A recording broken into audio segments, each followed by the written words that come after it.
Your part is over. Leave this place. I couldn't think of anything after hearing those words.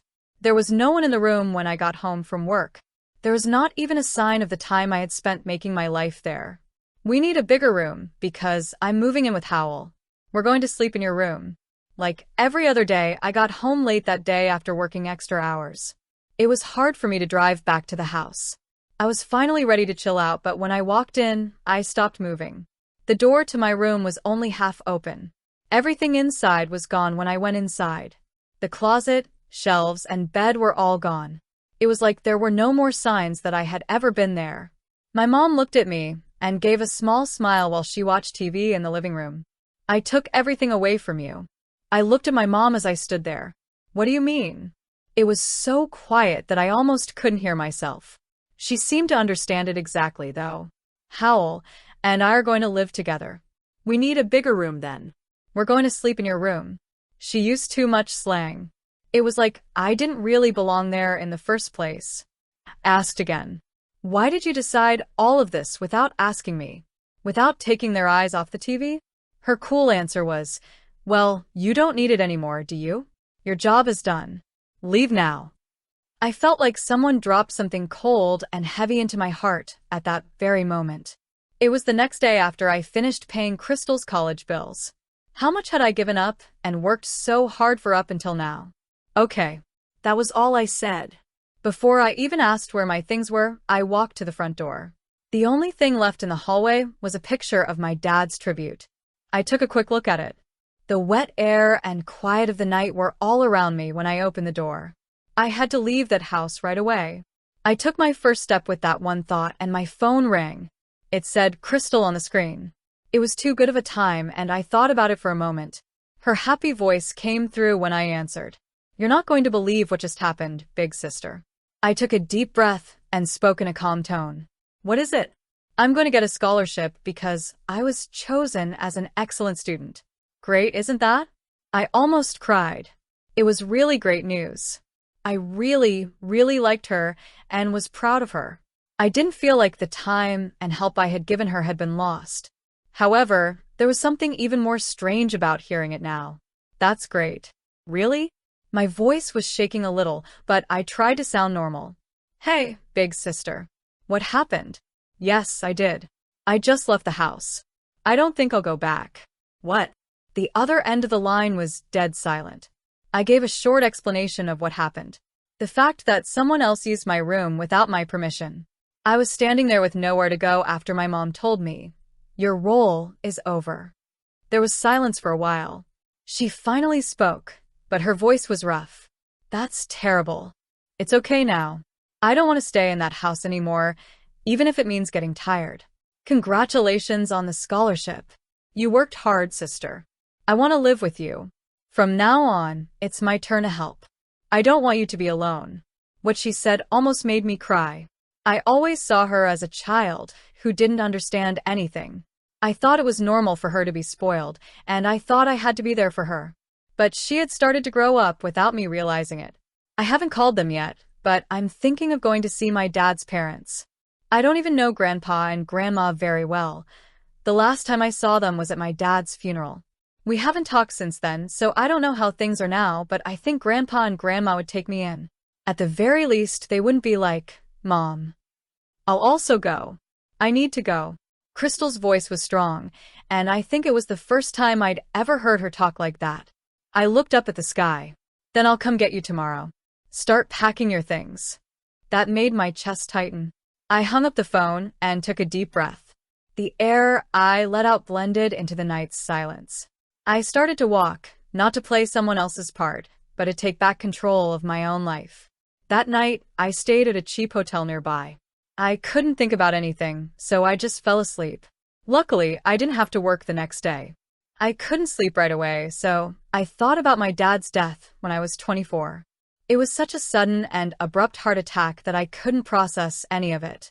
But life went on, and Crystal, my mother, and I started our own family.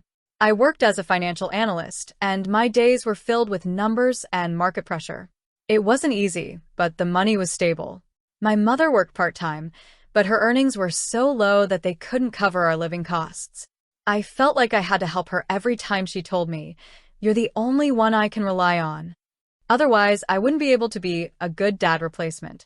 That's how I naturally took care of the family's money, kept my mom's emotions in check, and helped Crystal get through high school so she could focus on her future. Crystal is 7 years younger than me. Ever since she was a little girl, I held her hand. When our parents fought and she cried, I'd take her to the park and push her on the swing to calm her down.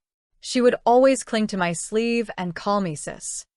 It was so easy for me to take care of her because she was so cute. I taught her how to use a spoon at meals, dried her hair after baths, and read her bedtime stories and fell asleep next to her.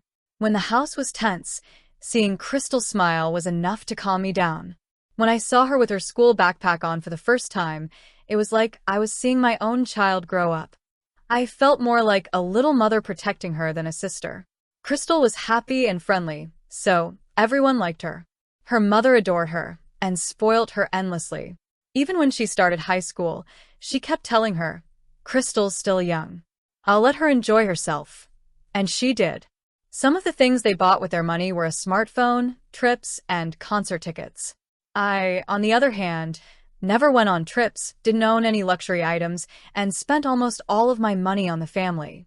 Every payday, I paid for Crystal's tuition and living costs, my mother's costs, and even the house payments, and I never complained. Over 2 years, I spent more than $30,000 on Crystal's college costs.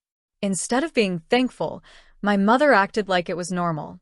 When I got home late at night, she was laughing in front of the TV. At home, I wasn't seen as a daughter. I was seen as a manager who had to keep everyone's emotions and money in check. I became close to the family through duty, not love. But I had reached my limit.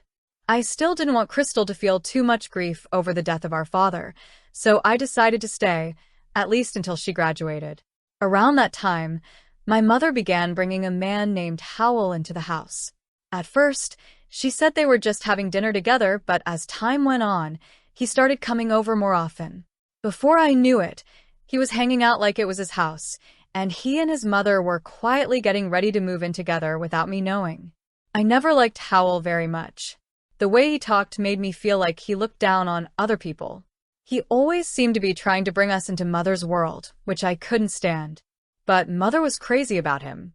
Whenever we talked about him, her face would soften, and she would barely pay attention to what I had to say. That made me feel even more alone. Finally, I was kicked out of the house much faster and easier than I thought it would be. I must have fallen asleep while thinking about all of that.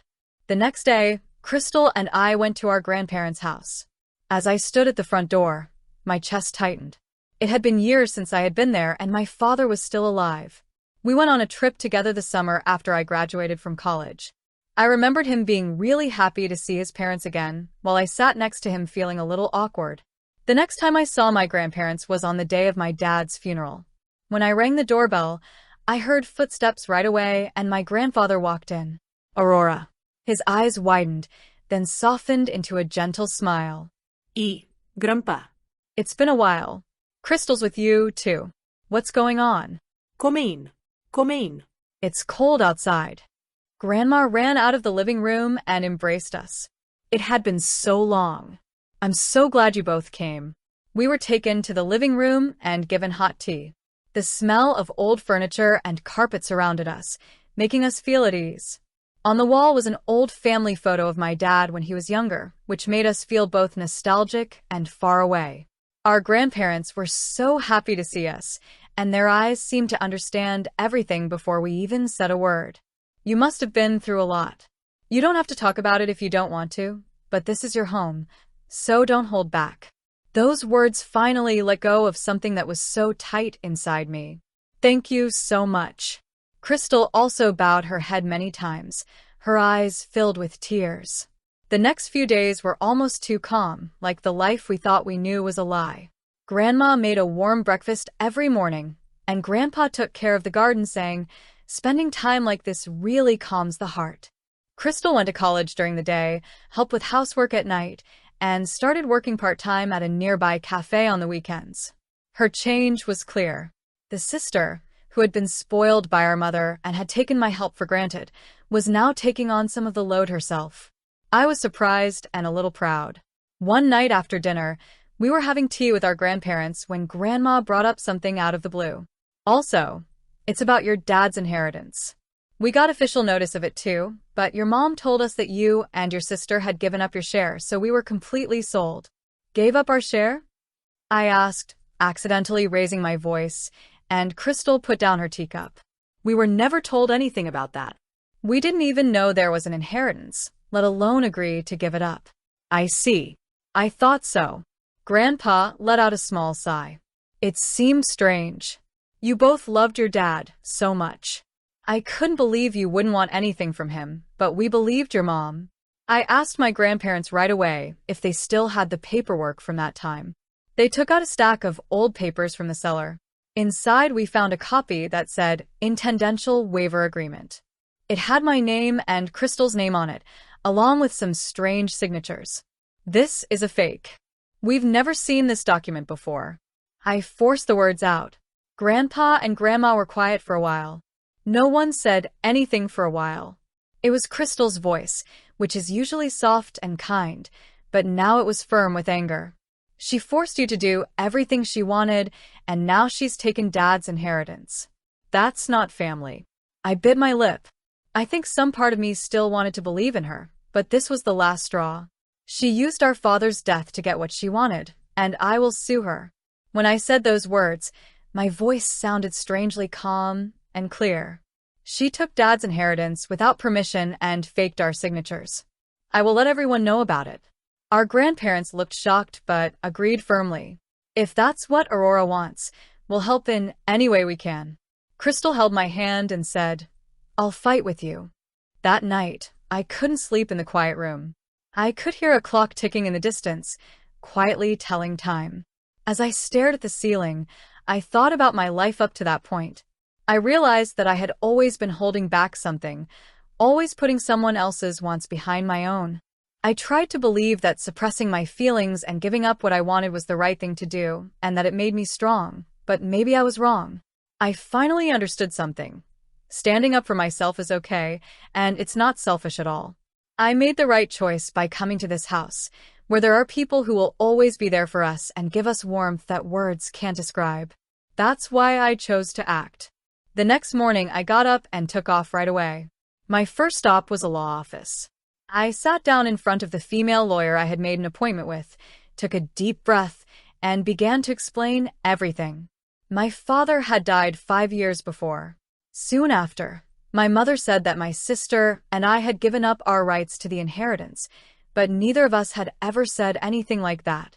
A fake signature was used. The lawyer took notes and nodded. Then she looked up at me and asked, "Do you have a copy of the documents?" I took the waiver copy out of my bag that we had found at my grandparents' house. As soon as she saw it, her face stiffened. The style of the date and the handwriting feel off. It's likely that this will be found to be a fake if we send it to be analyzed by someone who studies handwriting. I silently agreed. What you're saying could lead to both civil and criminal actions. First, we file a civil lawsuit to get back the assets that were gained unfairly and ask that the inheritance be reassessed.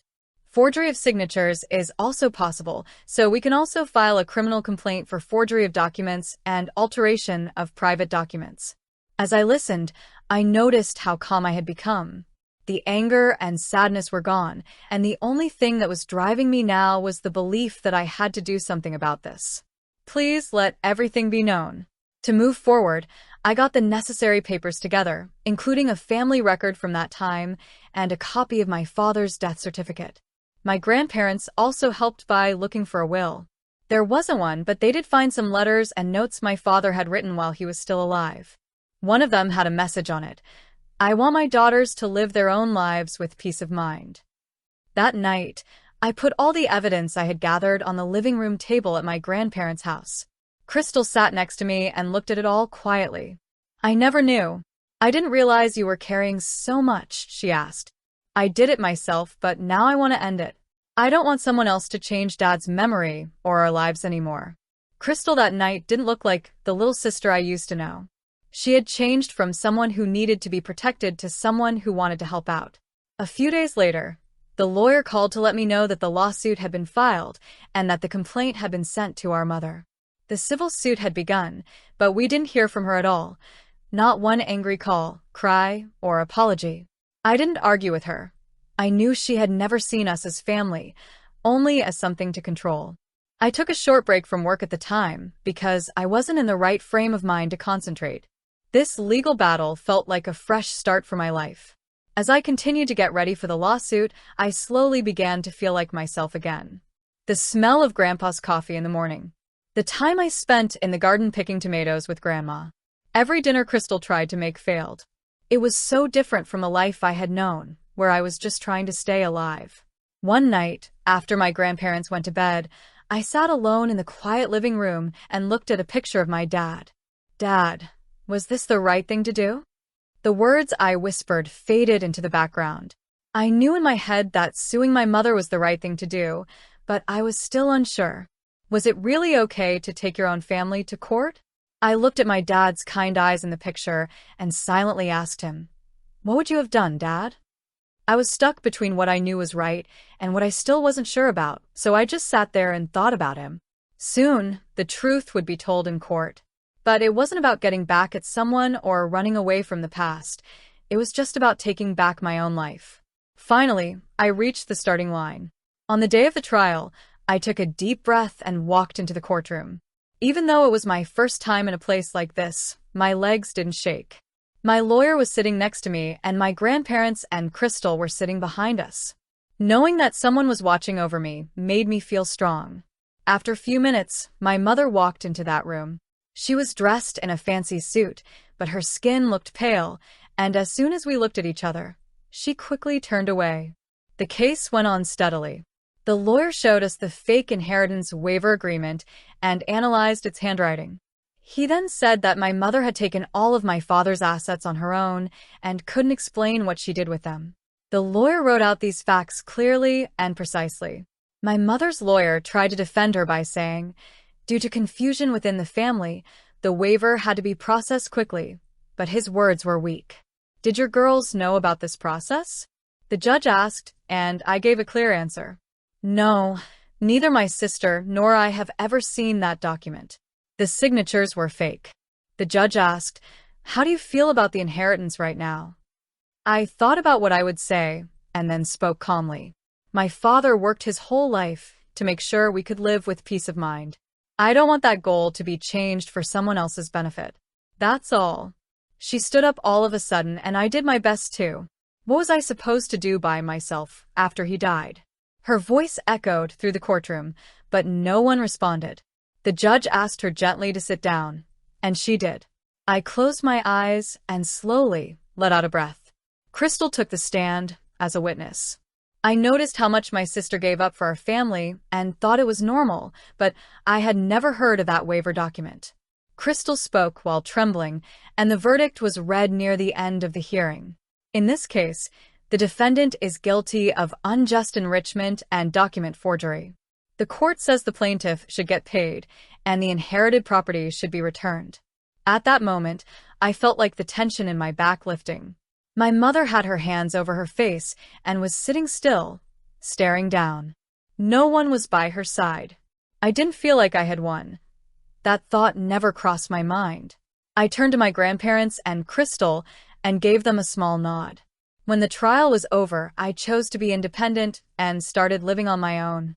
With the support of my grandparents, I made the choice to stand on my own 2 feet. I no longer had to pay my mother's bills, and I could finally use my time and money for myself. There were still a lot of new things in my life, and some nights I felt a little alone. But small things like drinking tea from a cup I liked and putting a small plant in the room made me happy. I didn't have to care about other people, and they couldn't put their problems on me. This space was mine alone. It was my place. Finally, I was taking back control of my life. Crystal was also on her own, juggling college and part-time work. The sister who used to lean on our mother wasn't there anymore. In her place was someone who asked about our grandparents' health at breakfast and listened when I talked about work. I went back to the office. When I came back to work after being on leave for a few months, my boss and coworkers welcomed me back with open arms, just as they always had. This time I wasn't working just to wear myself out. I was finally starting to believe that I was living for myself. But that didn't mean my heart was completely healed. Even after we broke up, I heard my mother still telling other people, my daughters betrayed me or they abandoned their family. To her, I was always the daughter who was supposed to support her. As soon as I stopped doing that, I turned into a traitor. But I set a boundary to get my life back. Putting distance between myself and my mother wasn't a sin. If I had kept carrying everything, I would have broken. Still, I sometimes wonder if I really made the right choice. In the middle of the night, guilt comes in and asks if I left my family. Some parts of me still love her, and those memories haven't gone away completely. Family isn't just about blood. If staying together only hurts, then walking away is also a way to protect yourself. That's what my grandmother told me, and it made me feel better. One day, a family member called and said, "I saw your mother at the store the other day. She looked very thin. It looks like she's having a hard time living alone." It looked like Howell had broken up with her, and she had also quit her job. She lived in an old apartment and was in debt because she had no one to help her. I didn't feel sorry for them or angry. It's possible that my mom felt good about herself only when she was in charge of other people. One reason she made me take care of the family might have been that she was afraid to stand on her own. I would never go back to that world, though. I would be used again if I tried to save her. I told myself I would never do that again. We all got together at my grandparents' house for dinner that weekend. Cleary spoke up during the meal. "Hey, sister. I think I want to be a psychologist when I finish college. I want to be someone that people will always care about." I smiled. "That's a great thought. You'd be good at it." Crystal laughed in a shy way and then added in a quiet voice, "I believe that you were the only reason I am the person I am today." Her words warmed a part of my heart deep down. I hadn't made the wrong choice. I made room for this calm, gentle life by breaking ties with the past. They gave us something we could never get in a life where we were in charge. And give up a tie that is equal and tender. I spoke softly as I picked up the framed picture of my dad. "Dad, I've finally found a place I can call home. Thanks. I know that you stayed close to us the whole time. This is the future I chose. A life that is mine alone and can't be used or given up by anyone else. Finally, this is where it starts."